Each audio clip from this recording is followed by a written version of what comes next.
성경 말씀 보시겠습니다. 오늘 은혜 받을 말씀은 구약 성경 시편 5편 말씀입니다. 신약 성경 제가 가지고 있는 성경책으로 806페이지 있는 말씀 시편 5편 말씀입니다. 1절 말씀부터 12절까지 우리 다 같이 함께 말씀을 읽도록 하겠습니다. 시편 5편 우리 영상으로 예배드리는 분도 함께 읽으실까요? 다 같이 1절 말씀부터 읽겠습니다. 시작. 여호와여 나의 말에 귀를 기울이사 나의 심정을 헤아려 주소서. 나의 왕 나의 하나님이여 내가 부르짖는 소리를 들으소서. 내가 주께 기도하나이다. 여호와여 아침에 주께서 나의 소리를 들으시리니 아침에 내가 주께 기도하고 바라리이다. 주는 죄악을 기뻐하시는 신이 아니시니 악이 주와 함께 머물지 못하며 오만한 자들이 주의 목전에 서지 못하리이다. 주는 모든 행악자를 미워하시며 거짓말하는 자들을 멸망시키리이다. 여호와께서는 피 흘리기를 즐기는 자와 속이는 자를 싫어하시나이다. 오직 나는 주의 풍성한 사랑을 힘입어 주의 집에 들어가 주를 경외함으로 성전을 향하여 예배하리이다. 여호와여 주의 원수들로 말미암아 주의 의로 나를 인도하시고 주의 길을 내 목전에 곧게 하소서. 그들의 입에 신실함이 없고 그들의 심중이 심히 악하며 그들의 목구멍은 열린 무덤 같고 그들의 혀로는 아첨하나이다. 하나님이여 그들을 정죄하사 자기 꾀에 빠지게 하시고 그 많은 허물로 말미암아 그들을 쫓아내소서. 그들이 주를 배역함이니이다. 그러나 주께 피하는 모든 사람은 다 기뻐하며 주의 보호로 말미암아 영원히 기뻐 외치고 주의 이름을 사랑하는 자들은 주를 즐거워하리이다. 여호와여 주는 의인에게 복을 주시고 방패로 함같이 은혜로 그를 호위하시리이다. 아멘.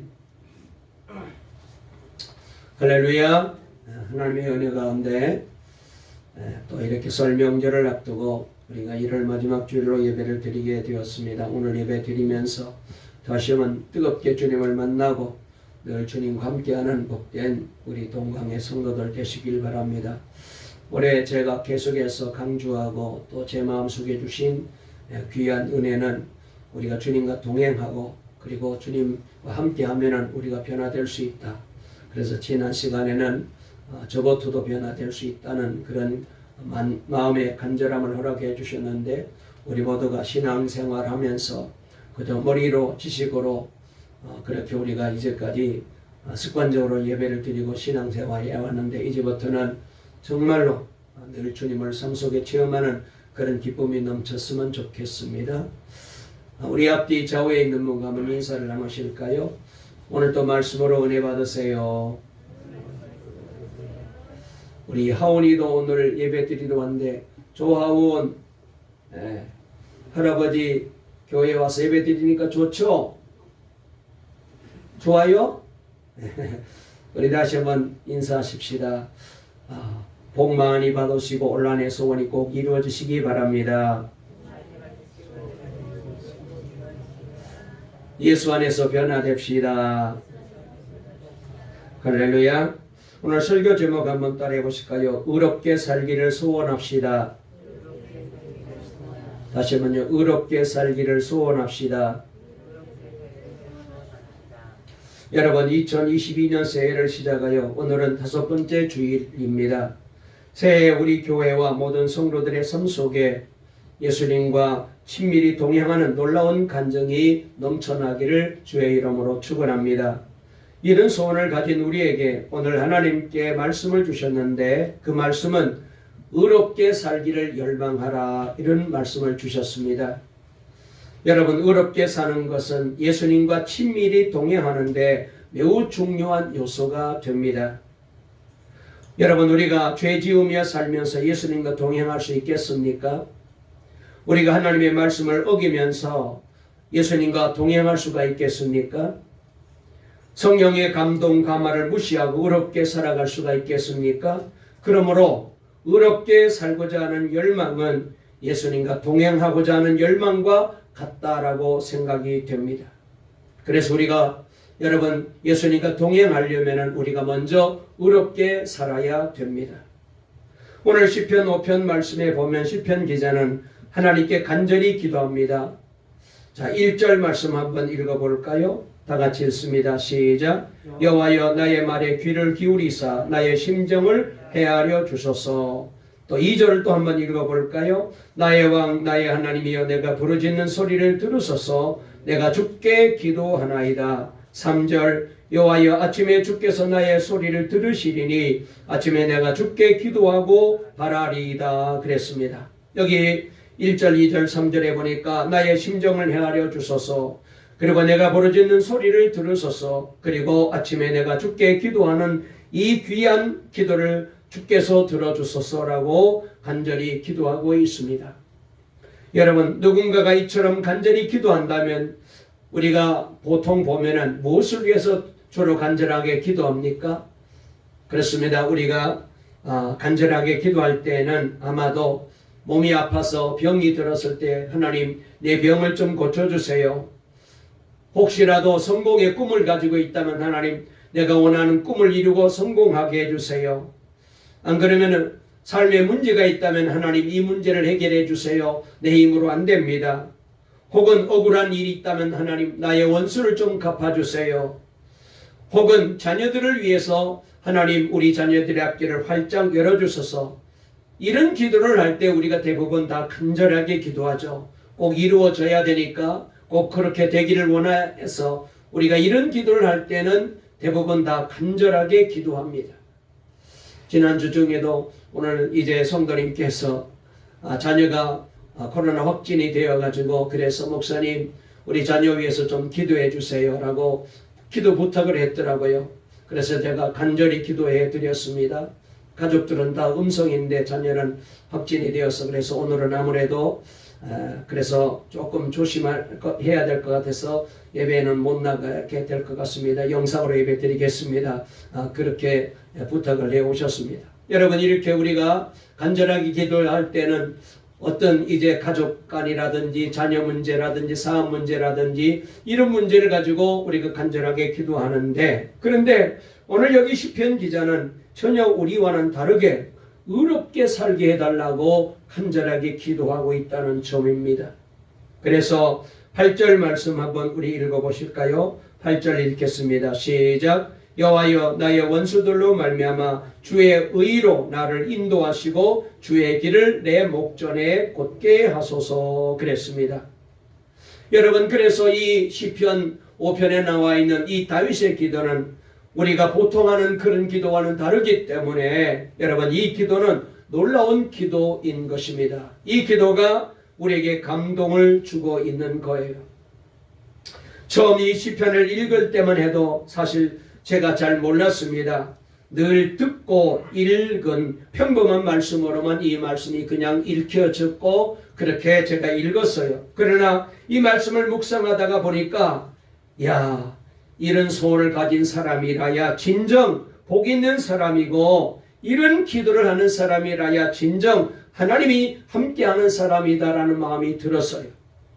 말씀을 드린 대로 우리가 보통 기도할 때 간절하게 기도할 때에 기도 안 하는 사람이 하나님 앞에 나서 기도할 때는 무슨 문제가 생겨서 문제 해결해 달라고 무슨 소원이 있어서 소원을 들어달라고 그럴 때 우리가 간절하게 기도하지 문제 없는데 간절하게 기도하는 사람이 누가 있습니까? 그런데 오늘 여기 시편 기자는 우리가 보통 하는 그런 기도가 아니라 하나님 내가 의롭게 살기를 원합니다라고 이 문제를 가지고 간절하게 기도하는 거예요. 그래서 제 마음속에 감동이 오기를 그래 이런 사람이 진정 복 있는 사람이고 이런 사람이라야 하나님이 함께하는 사람이다라는 생각을 갖게 되었습니다. 우리 한번 11절 12절 말씀도 한번 읽어볼까요? 다 같이 읽겠습니다. 시작. 그러나 주께 피하는 모든 사람은 다 기뻐하며 주의 보호로 말미암아 영원히 기뻐 외치고 주의 이름을 사랑하는 자들은 주를 즐거워하리이다. 여호와여 주는 의인에게 복을 주시고 방패로함같이 은혜로 그를 보호하시리이다. 그랬습니다. 여러분, 우리가 아무리 살아도 하나님께서 복을 주시는 것이 아닙니다. 아무렇게나 살아도 하나님이 복을 주시는 것이 아닙니다.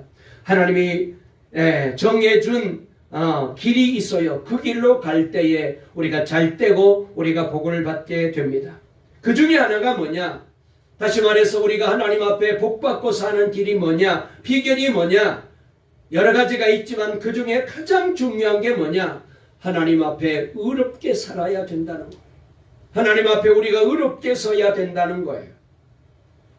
예수님께서 십자가를 지시면서까지 우리에게 이루시려고 했던 것은 우리 모두가 죄의 종노릇 하지 않고 하나님의 은혜 안에, 예수님의 사랑 안에, 십자가의 은혜 안에 우리가 의롭게 되기를 원하셔서 그렇게 십자가의 고난의 길을 걸어가셨잖아요. 그래서 로마서 6장 6절 말씀을 보게 되면은 우리가 알거니와 우리의 옛사람이 예수와 함께 십자가에 못 박힌 것은 죄의 몸이 죽어 다시는 우리가 죄에게 종노릇하지 아니하게 함이니 그랬어요. 왜 예수님이 십자가에 달려 죽으셨습니까? 단순히 우리를 죄에서 건지시기 위해서가 아닙니다. 우리로 하여금 더 이상은 죄에 종노릇하고 죄에 끌려다니고 그리고 죄에 억눌려 사는 사람이 되지 않도록 하기 위하여 예수님은 십자가의 길을 걸어가신 것입니다. 그리고 시편 기자가 어렵게 살기를 소원하는 것이 놀라운 또 하나의 이유는 그 주위의 사람들은 수단 방법을 가리지 않고 악하게 사는 사람들 뿐이었기 때문입니다. 그렇습니다. 오늘 우리 주변에 대부분의 사람들이 다 이렇게 살아요. 수단과 방법을 가리지 않고 자기의 꿈을 이루기 위해서 그리고 물질적으로 넉넉하고 그리고 성공하기 위해서 그래서 온갖 죄악에 깊이 빠져 있습니다. 오늘 4절부터 6절에 그 말씀들이 나오는데 보니까 시편 기자는 이 사람들을 가리켜서 오만한 자라고 말했습니다. 행악자라고 말했습니다. 거짓말하는 자라고 말했습니다. 피 흘리기를 즐기는 자라고 말했습니다. 속이는 자라는 거예요. 그렇잖아요.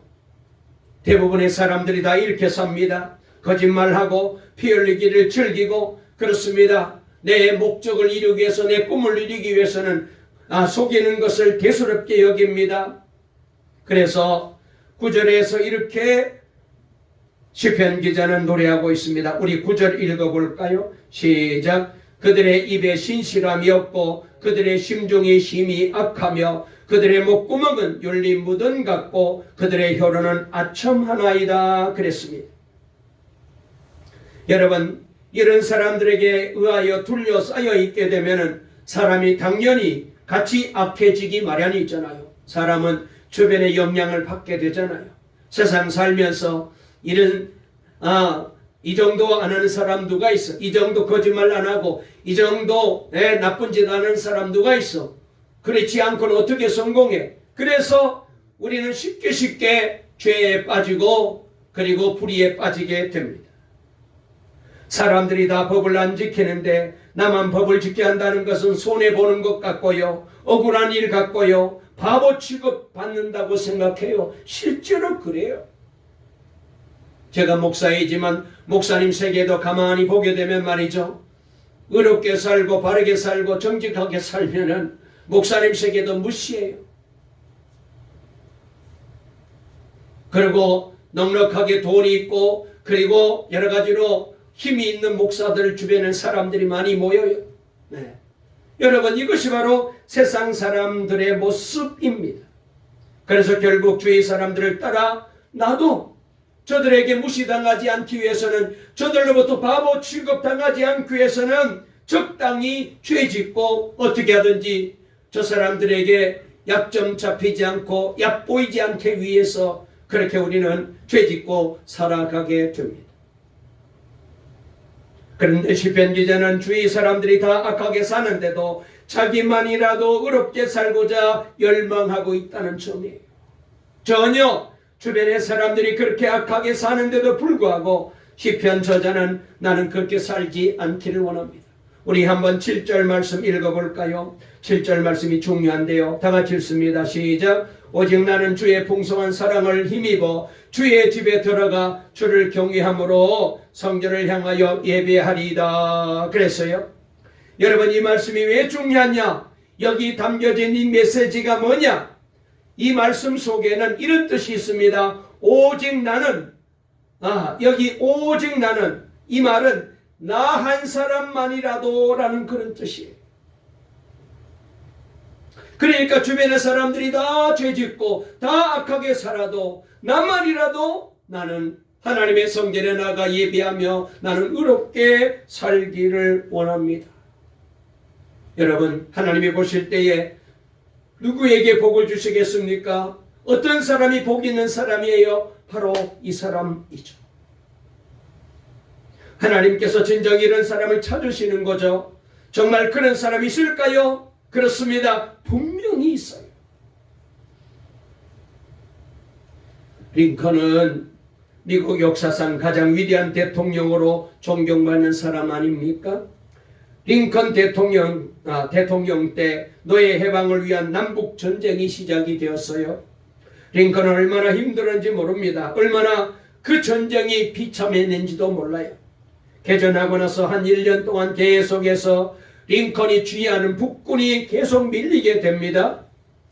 기록에 의하면 체중이 말이죠. 이때 링컨이 얼마나 힘들었고 얼마나 마음적으로 심적으로 힘들었던지 3kg에서 57kg로 체중이 확 떨어졌대요. 그만큼 애를 태우는 거죠. 그런데 어느 날 처음으로 북군이 이겼다는 소식이 백악관에 전달이 됩니다. 그러자 옆에 있던 참모가 링컨에게 축하의 말을 이렇게 했어요. 각하, 이제부터 아무 염려하지 마십시오. 하나님은 항상 우리 편입니다. 하나님은 항상 우리의 북군 편입니다. 그러자 링컨이 정색을 하면서 내뱉은 유명한 말이 있습니다. 제가 여러분도 말씀을 드렸는데요. 이런 말입니다. 내가 염려하고 마음에 걱정하는 하나는 내가 정말 하나님 편에 바로 서 있는가 하는 점이야. 내가 하나님 편에 서 있으면 하나님은 항상 내 편이 되신다. 하나님은 성경의 다윗을 통해서 내게 이 놀라운 진리를 깨닫게 해주셨다라고 고백했습니다. 그러니까 하나님이 내 편인가가 중요한 게 아니라 내가 지금 하나님 편에 서 있는가가 더 중요하다는 것.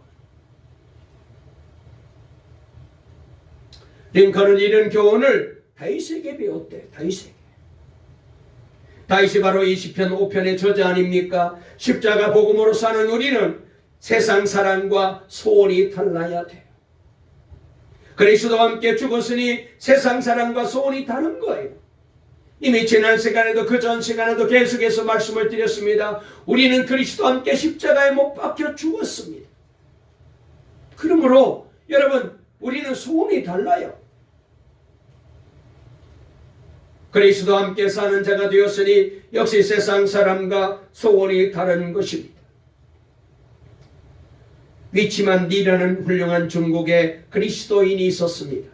어느 날 위치만 니가 기차를 타고 여행을 하고 있었는데 한 무리의 사람들이 모여서 그 기차 안에서 돈을 걸고 마장놀이를 하고 있었어요. 물론 그 주위에 많은 사람들이 둘러서서 재미있게 구경도 하고 있었습니다. 그런데 마작을 하고 있던 한 사람이 위치만 니를 바라보면서 당신도 돈이 있으면 와서 함께 여기 게임을 즐깁시다라고 말합니다. 이때 위치만 니가 이런 대답을 했대요. 마장놀이 하던 위치만 니는 이미 죽었어. 마장놀이 하던 위치만 니는 이미 죽었어. 예수님과 함께 죽었다는 거예요. 옛사람은 죽었다는 것입니다. 우리는 악한 세상 탓하지 말아야 됩니다. 세상이 악하기 때문에 할 수 없다. 여러분, 이 말은 우리 그리스도인들에게는 통하지 않는 말이라는 거예요. 아무리 세상이 악하여도 어렵게 살 수 있어야 된다.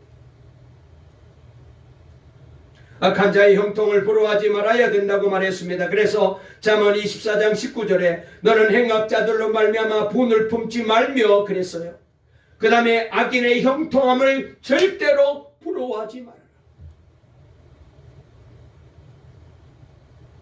사람이기 때문에 잘 사는 사람 보고 좋은 집에 살고 좋은 차 타고 다니고 그 다음에 마음대로 돈 쓰고 다니는 거 보면은 나도 저렇게 살았으면, 우리 자녀들에게 저런 좋은 혜택을 주었으면, 여러분 그런 마음이 있어요. 그런데 성경은 그것 부러워하지 말아라. 여러분 기억하십시오. 세상이 우리의 선생입니까? 세상이 우리의 왕입니까? 세상이 우리의 미래를 책임져 줄 것입니까? 아닙니다. 우리의 왕은 오직 하나님밖에 없습니다. 여러분, 우리의 미래는 하나님의 손에 달려 있는 줄로 믿습니다. 내 인생의 마지막은 하나님의 손에 의하여 결정되는 거예요. 금요일 심야 기도 시간에 드린 말씀인데요. 얼마 전 오징어 게임이 넷플릭스를 통해서 전 세계 사람들에게 큰 화제의 바람을 일으켰는데요. 발매 28일 만에 16억 5천만 명이 시청할 정도로 큰 인기를 끌었습니다. 이 영화에 나온 배우 오영수는요, 70이 넘은 나이에 제79회 골든글러브 시상식에서 TV 부분 조연상까지 받았어요. 영화 내용은 이미 잘 아시는 대로 456명의 사람들이 인간의 목숨을 담보로 한 우승 상금 456억을 차지하기 위해 게임에 뛰어듭니다. 한 명의 목숨값이 1억이에요. 지면 즉시 총살당하는 이 게임은 끝까지 살아남은 한 사람만이 상금을 차지하는 그런 내용이잖아요. 이 영화는 우리 인간들에게 두 가지 메시지를 던지고 있는데요. 하나는 재미가 세상을 사는 인간의 중요한 가치인가? 재미가 즐거움이 세상을 사는 인간의 중요한 가치인가? 또 하나는 돈이 인간의 미래를 보장해 주는가입니다. 사람들은 이 돈을 차지하기 위해서 자기의 목숨을 건 거잖아요. 정말로 그렇게 목숨을 건 만큼 돈이 우리의 미래를 보장해 줍니까? 행복을 보장해 줍니까? 우리 인생을 보장해 줍니까? 아닙니다. 이 세상 권력도, 이 세상 지식도, 이 세상 어떤 사람도 아무리 많은 돈도 우리의 미래를 보장해 주지 못해요. 우리의 미래는 하나님의 손에 달려 있습니다. 우리의 미래는 주님의 손에 달려 있습니다. 예수님만 우리의 왕이시고, 예수님만이 우리의 구원자이시고, 예수님만이 우리를 영생의 길로 인도하실 수 있어요. 우리가 어렵게 살면서 조급해하지도 말아야 됩니다. 하나님 너무너무 힘들어요. 언제까지 이렇게 살아야 하나요? 하지 말아야 됩니다. 갈라디아 6장 9절에 보니까 우리가 손을 행하되 낙심하지 말지니 포기하지 아니하면 때가 이름에 거두리라. 때가 되면 거두게 해주시라. 세상이 다 악한 대로 의로운 길, 선한 길, 경건한 길을 여러분 가고 이제 잊지 못하지만은 우리는 그야말로 의로운 길을 가야 됩니다. 바른 길로 가야 됩니다. 경건한 길로 가야 됩니다. 여러분, 그 사람의 앞길에 성경에 나와 있는 대로 시온의 대로가 활짝 열려지게 될 겁니다. 그러나 여기에 우리의 고민도 하나 있어요. 우리가 분명히 예수님을 믿지만 마음에 의롭게 살고자 하는 열망보다 이 육신의 정욕, 안목의 정욕, 이생의 자랑에 대한 욕망이 더 클 때가 많습니다. 왜 그렇습니까? 우리의 생각을 지키지 못하기 때문에 그래요. 그래서 잠언 4장 23절에 모든 지킬 만한 것 중에 더욱 내 마음을 지키라. 생명의 근원이 이에서 남이니라 그랬어요. 예수님을 생각해보지 않는 사람이 세상에 예수 믿는 사람 중에 누가 있겠어요? 나도 예수님처럼 살고 예수님 말씀대로 살고 예수님 닮아가야지. 여러분, 이런 생각 안 하는 사람, 예수 믿는 사람 중에 누가 있겠어요? 그런데 문제는 내가 그런 마음을 갖고 있지만 그렇게 우리의 삶이 지속되지 못하고 있다는 점입니다. 성령님께서 우리 안에 오셨지만 세상이 주는 생각으로 우리의 마음이 꽉 차 있다면 성령님은 우리 마음을 주관하실 수가 없어요. 그래서 성경은 성령님을 따라 살려면 먼저 주님의 마음을 품으라고 우리에게 강력하게 축구합니다. 빌립보 2장 5절 너희 안에 이 마음을 품으라 곧 그리스도 예수의 마음이니. 그러므로 여러분, 제가 계속 강조합니다. 올해 들어서 어떻게 해요? 24시간 내내 예수님을 생각하는 훈련을 하자. 예수님을 바라보는 훈련을 하자. 주님의 마음을 품는다는 것은 생각에 주님을 모셔드리는 거거든요. 옛날에는요, 지금은 좀 다르지만 옛날에는 탄광에서 광부들이 석탄을 캐내다가 질식사하는 일들이 비일비재했죠. 왜냐하면 가스가 꽉 차서 그만 거기서 이제 질식해가지고 쓰러지게 되면은 큰 사고가 많이 생깁니다. 그래서 어떻게 하면은 이런 문제를 해결할 수 있을까라고 고민하다가 방지하려고 그 갱 안에다가 카네리아 새를 갖다가 길렸다고 합니다. 이 카나리아는 심장이 예민해 가지고 산소가 줄어들고 공기가 탁해지고 이산화가스가 생기게 되면 금방 죽는데, 그래서 카나리아를 보고 갱도의 공기 상태가 위험한지 아닌지를 점검할 수 있었다고 합니다. 여러분, 우리에게도 카나리아와 같은 것이 있습니다. 그것은 우리가 항상 예수님을 생각하는 것입니다. 예수님께서는 분명 우리 안에 계신데 우리 마음이 세상 것으로 꽉 차 있다면 이것이야말로 두려운 것이죠. 그래서 우리 안에 카나리아를 길러야 돼요. 그 바로 예수님을 생각하는 거예요. 중국의 모태동 시절 지하교회 지도자였던 왕명도라는 목사님이 계셨습니다. 중국 공안당국에 체포되어 지독한 고문을 받는 과정에 너무나도 고통을 심하게 가하니까 견디지 못하고 예수님을 부인하고 그랬더니 감옥에서 풀어주었어요.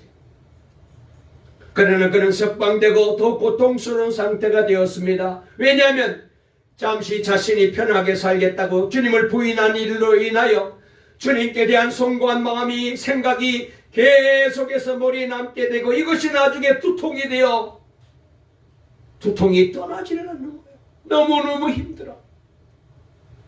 내가 예수님을 부인했어. 내가 예수님을 부인했어. 이 생각 때문에 머리가 막 뻐개질 듯이 아픈 거예요. 그래서 그것이 바로 주님의 징계임을 깨닫고 이분이 북경 시내로 나갑니다. 그리고는 팻말을 하나 만들어 가지고 가슴에다가 이제 그것을 목에 걸어서 찾는데 그 내용은 이런 내용입니다. 저의 이름은 베드로입니다. 저는 저를 사랑하신 저의 주님을 배신했습니다. 저의 이름은 베드로입니다. 울면서 북경 시내를 그렇게 걸어다니면서 회개하는 거예요. 그러다가 다시 그는 체포되어 19년 동안 감옥 생활을 하게 됩니다. 그러나 그의 소식은 지하교회 지도자들에게 큰 귀감이 되어 그래서 그 뒤를 따르는 많은 지도자들이 생겨나게 되었고 하나님은 이때에 이 중국 지하교회에 성령의 뜨거운 은혜를 부으시고 그리하여 중국 지하교회가 기적같이 부흥이 일어나는 역사가 일어나게 되었습니다. 그가 감옥에 나왔을 때 사람들이 감옥의 그 무서운 고난을 어떻게 견뎌낼 수 있었느냐고 질문을 했을 때 그는 웃으며 대신 찬송을 부르고 싶다고 대답합니다. 몸은 늙었고 손마디마디는 다 뒤틀려 있었고 계속해서 손가락 사이에다가 나무를 끼워서 뒤틀었기 때문에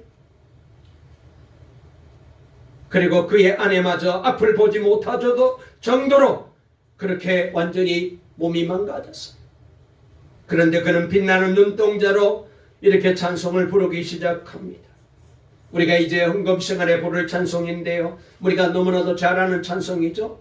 나의 갈 길 다가도록 나의 갈 길 다가도록 예수 인도하시니 내 주 안에 있는 긍휼 어찌 의심하리요.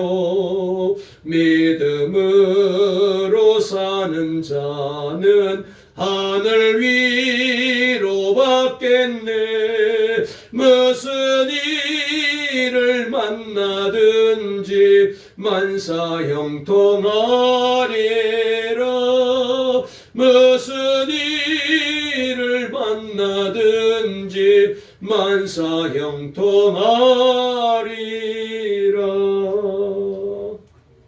그리고는 찬송을 마친 후에 이렇게 말을 합니다. 저는 감옥에서 이 찬송을 잊은 적이 없었습니다. 그리고 이 찬송의 가사처럼 하늘의 위로가, 주님의 위로가 저에게 있었기 때문에 19년 동안 저는 행복했답니다. 예수님께 정직하게 반응함으로 왕명도 목사도 중국 지하교회도 살게 된 것입니다. 시편 기자는 아침 첫 시간에 하나님께 의로운 자가 되게 해달라는 기도를 했습니다. 3절에 보니까 이렇게 기도합니다. 우리 3절 읽어볼까요? 시작. 여호와여, 아침에 주께서 나의 소리를 들으시리니 아침에 내가 주께 기도하고 바라리이다 라고 말했습니다. 이것은 그가 의롭게 살기를 얼마나 갈망하고 있는지를 잘 보여줍니다. 아침부터 하나님, 오늘 하루 나는 의롭게 살기 원합니다. 의롭게 살기 원합니다. 그러고 있어요.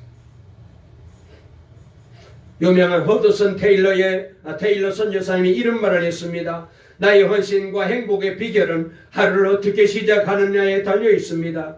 연주자는 음악회가 시작되기 전에 악기를 조율합니다. 음악회가 끝난 뒤 조율한다면 어리석은 일이겠지요. 나는 아침에 일어나면 하나님의 뜻에 나의 생각을 맞추는 일부터 시작합니다. 그러면 인생이 보람되고 하루가 행복해집니다. 여러분, 연주를 시작하기 전에 악기를 조율을 먼저 하잖아요. 그러듯이 우리는 하루를 시작하기 전에 먼저 내 인생을 주님께 맞추어 조율해야 돼요. 이번 주간은 설 명절이 있습니다. 음력으로 이제 새해가 시작이 됩니다. 그래서 설 명절은 단순히 즐기는 시간만 아니라 올 한 해를 하나님과 조율해야 될 시간이에요. 한 해를 시작하는 시간, 우리는 하나님께 무엇을 구할 것입니까? 평안과 성공과 물질의 넉넉함을 구할 것입니까? 그것들은 다 없어질 것들입니다. 기록에 보면은 로마 황제의 평균 수명이요 35세였대요. 그렇게 호의호식하면서 좋은 것을 먹으면 오래 살 것 같은데 35세. 중국 왕들의 평균 수명도 39세였답니다. 조선시대 왕들의 평균 수명은 43세였대. 화려한 명예와 세상 영광도 순간뿐입니다. 여러분, 우리의 소원은 헛되게 끝날 것이 아닌 것에 있어야 됩니다. 하나님이 기뻐하시는 것이 되어야 됩니다. 그래서 마태복음 6장 33절, 그런즉 너희는 먼저 그의 나라와 그의 의를 구하라. 그리하면 이 모든 것을 너희에게 더하시리라 그랬어요. 지금 코로나 변적인 오미크론이 작년 12월 1일 우리나라에 발생한 지 60여일 만에 전국으로 확산되어 어제는 17,000명이 넘는 확진자가 나왔다고 발표했습니다. 설 명절이 지나면 4만 명도 더 나올 것이라는 예측도 나오고 있어요. 온 나라가 어려움을 겪고 있습니다. 저는 이런 현상을 두고 거룩한 우리 그리스도인들이 전염병처럼 온 나라에 우죽순 일어나는 그런 기도를 드려봅니다. 아니, 우리 교회 성도들만이라도 영적으로 의롭게 살기를 열망하는 마음을 가지고 주님 앞에 매달리는 모습을 상상하며 기도합니다. 주님과 동행한 행복한 동행을 시작하는 것입니다. 성공을 위한 기도보다 더 간절한 기도를 우리는 드려야 됩니다. 여러분, 기도는 하나님께서 우리에게 주신 은혜요 선물입니다. 우리가 하나님 절에 나오게 된 것이 은혜고, 또 기도하게 된 것은 더 큰 은혜입니다. 기도 가운데서도 새벽 기도가 제일 귀합니다. 그래서 오늘 여기 3절에 이와여 아침에 주께서 나의 소리를 들으시리니 아침에 내가 주께 기도하고 바라리이다. 다윗도 하나님 앞에 새벽 기도를 드리고 예수님께서도 새벽 미명에 이른 아침에 기도를 하셨습니다. 아브라함도 아침에 모리아산에 올라갔습니다. 성경을 보면은 하나님은 언제나 이른 아침에 역사하시고 계시는 것을 알 수 있어요. 여러분, 우리는 하나님의 도움을 받아야 됩니다. 사람이 실패하는 것은 하나님의 도움을 받지 못하기 때문입니다. 모든 인간은 누구나 어렵고 다 부족해요. 이 세상 살기가 어려운 것을 모르는 사람은 불행한 사람입니다. 세상에는 끊임없는 환난과 재난과 질병과 불행과 사고가 있고 죄악이 관영합니다. 악한 세력이 있는 이 세상에서 우리 인간이 가진 힘은 한계가 있고 언제나 부족해요. 우리가 일생을 무사히 지낼 수 있는 길은 하나밖에 없습니다. 건강도 아니고 재산도 아니고 권력도 아니고 우리 인간이 평생 동안 잘 지낼 수 있는 길은 오직 하나님의 도움을 받는 길입니다. 다른 길은 전혀 없습니다. 어려울 때 우리를 도와주실 이는 하나님밖에 없습니다. 그래서 하나님의 도움을 받는 사람이 가장 복된 사람이고 하나님의 도움을 받지 못하는 사람이 가장 불행한 사람입니다. 하나님은 누구를 도와주시느냐? 새벽에, 하루를 시작하기 전에 새벽에 주님 앞에 나와 기도하는 사람입니다. 우리는 어떠한 어려움이라도 두려워하지 않지만 하나님께서 도와주시지 아니하는 것이 제일 두렵습니다. 하나님과 멀어지는 것이 제일 두렵습니다. 이것이 제일 큰 불행이죠. 제일 큰 은혜는요, 하나님을 가까이 하는 거예요. 오만한 자는 주 앞에 서지 못한다고 했습니다. 오만한 자는 하나님 앞에 쓰임을 받지 못합니다. 그래서 우리는 겸손해야 됩니다. 하나님을 두려워해야 됩니다. 하나님께서 우리를 도와주시면 아무것도 두려울 것이 없고 염려될 것도 없습니다. 설 명절을 보내시면서 다시 한번 잃었던 새벽 기도를 회복하시고 놓았던 기도의 줄을 다시 붙잡으시고 우리도 하루를 살면서 하나님께 기도하면서 내 인생을 조율해서 우리도 의롭게 살고 하나님의 뜻을 위해서 바르게 살고 나갈 때에 우리 하나님께서 정말로 복 있는 사람으로 우리 동강의 성도들을 꼭 변화시켜 주시고 축복하실 줄로 믿으시고 이 믿음으로 나아가시기를 주의 이름으로 축원합니다. 축원합니다. 살아계신 하나님 감사합니다. 하나님의 은혜 가운데 설 명절을 앞두고 오늘 주님 앞에 나와 예배할 수 있도록 복 주시니 감사합니다. 아버지 하나님, 대부분의 사람들은 기도하기를 그저 성공하고 잘되고 복받고 부자되고 건강하고 그것이 모든 사람들의 대부분의 기도인데 오늘 여기 시편 기자는 의롭게 살기를 소원하고 하나님 앞에 일찍이 새벽에 나가 아침에 나가 기도했습니다. 하나님이 그 기도를 들어주시고 하나님이 그와 함께 해주셨기에 진정 복 있는 사람으로 살게 되었습니다.